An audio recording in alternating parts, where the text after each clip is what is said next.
So, 2021, the year of lockdowns, viruses, vaccines, and chip shortages. But it was an interesting year in drones. We had several releases that were interesting to say the least. There is one drone in particular for me that turns out it's probably my favorite drone of 2021. It's a controversial choice. Some of you are not going to agree, but I'll tell you why after this.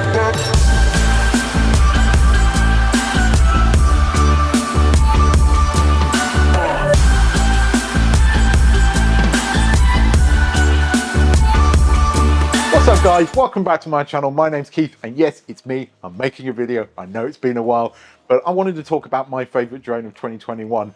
And before I get into that, because I know it's a controversial decision, which some of you are really not going to agree with, but I want to give you the reasons why I like it. But before we get into that, I want to go over a few drones that came out this year that are worth a mention. And first off, for me, I think this is the best camera drone when it comes to cost versus quality, and that is the DJI Air 2S. I bought it the minute it came out and it has not failed to deliver. I think it is a fantastic drone for the money. Now, I know the Mavic 3 is out there and it came out towards the end of this year, and I know the Mavic 3 is hands down, when it comes to image quality, the best camera drone on the market for that pro consumer level. But it is a very expensive drone and it's not for everyone, whereas what you get with this drone here for the cost is incredible. The quality that you get out of this thing is really, really good. It's portable, it lasts about 25 minutes in the air. It's just a fantastic drone. So if you are in the market for a reasonably priced camera drone, you cannot go wrong with this. Now, DJI are not the only ones that made drones this year. Autel announced the Evo Lite and the Nano or the Evo Nano, and they just right at the end made an appearance, and they're interesting drones. They are more expensive than you would expect, and there are a few things that I think stop them from being great. One of the things that Autel seem to have done with their smart controller and the new controller with their new drones is you can remove the sticks, but they don't give you anywhere to put them. That's insane to me. I mean, it's a minor detail, but it is an important detail. Where do you put them? You know, those little fiddly sticks, you're going to lose them. The great thing about a DJI remote is you can take the sticks off and there's a place on the remote to store them. Fantastic. With Autel, it's those minor details that I think stop them from being great. Another one is they don't supply an iPhone cable with it. Now, I know if you're an Android guy, that's not a problem, but iPhone is the other big platform. And if you don't provide a cable for that, it's, again, nuts. You can't just fly it out the box. So I am very interested in the Nano, I have to admit, and I am very seriously considering getting one because I like the fact that it's a sub 250 drone that can do active track, whereas DJI haven't got anything out there at the moment. But nevertheless, those things concern me slightly.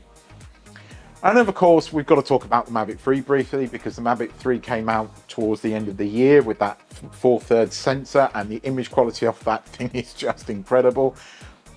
But again, DJI have done a few things that I think are interesting. Now, arguably the Mavic 3 Sin is probably a pro drone, but you can't remove the SSD out of it. And for a lot of pros, that is a big problem. You don't want to spend 20 minutes downloading and batteries, downloading the footage off that drive before you go out and shoot something else. So there's a few things around that, and giving away the basic remote that comes with the Air 2S without the sort of underneath custom buttons that we're used to on the previous Mavic sort of Pro series of drones.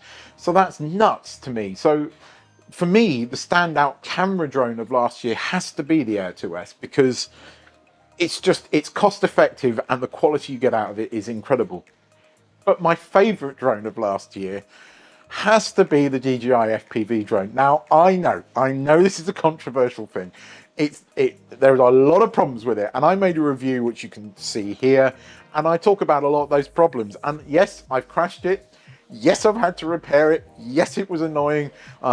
Yes, it shouldn't have broke really, because it was a very low level crash. I hit a plant and the drone toppled over at about a foot off the van, and it still broke the two sort of landing rods, they are quite easy to replace and nothing else was broken. But it is a very brittle drone, and considering it's an FPV drone, it should be strong, and it's not. So there is that issue, and there's other issues there that I can talk about. But the one thing that it does is every time I put those goggles on and I, take the drone off and I start flying, it just puts a smile on my face.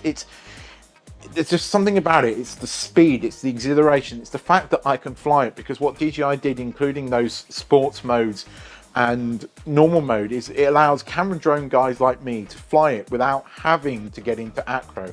Now, I have been trying and practicing learning acro, and there's a couple of flights that I have done in acro, but because I have dyslexia and a few other issues, I don't know if I'll ever master it truly. And I can still experience that drone because we have that sort of sports mode, which means I can do 60 miles an hour screaming through trees, and it's quite easy for me to control.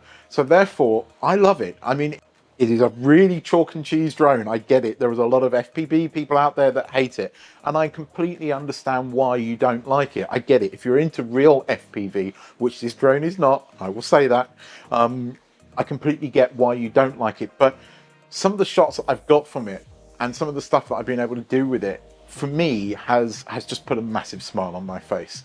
And I don't really fly it for any creative purposes. I just fly it for fun. Every time we go on holiday, I take it with me and I scream through the fields, and I just sit there and I chill and I relax and I fly the drone, and I love it. I love it. But as I said, there are issues with it. I think one of the things that DJI has done this year is released OcuSync 3, and I think OcuSync 3, when you're in an FCC zone like the US, it's fine, it's strong. But when you're out, it seems to be worse performing than OcuSync 2. Certainly the Mavic Air 2 was a better performing drone when it comes to signal than the Air 2S with OcuSync 3 in a non-FCC country, and that is very much the case with the FPV drone. If it's not in an FCC mode, the signal is very weak indeed. That is a problem. So you do have to let's say apply a certain hack if you want to get any kind of signal strength out of it. Now, as I always do with these videos, I've made a sort of little skit of all of the footage that I've got off it recently. Most of this footage, you'll be interested to know, is with the Action 2 mounted on top of it. Another controversial DJI product, but actually when it comes to FPV, it's been fantastic for me. Not overheated when it's in the air. Funny enough, it overheats when I'm copying the footage from the main camera unit to the sort of display unit with the SD card. That's when it seems to overheat. But anyway, I hope you enjoy this. This one was a lot of fun to make, and the 5-year-old in me was smiling a lot. Check it out.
I hope you did enjoy that. As it's dedicated to one of my best mates from when I was a kid, because we used to run around the school playground with our arms out like planes for some reason, even though it was a helicopter, humming that theme tune. And I've never forgotten it. And when that theme tune comes on, every time I just remember that. So Ian, if you're watching this, that was for you as well, buddy. But anyway, guys, I hope you enjoyed this video.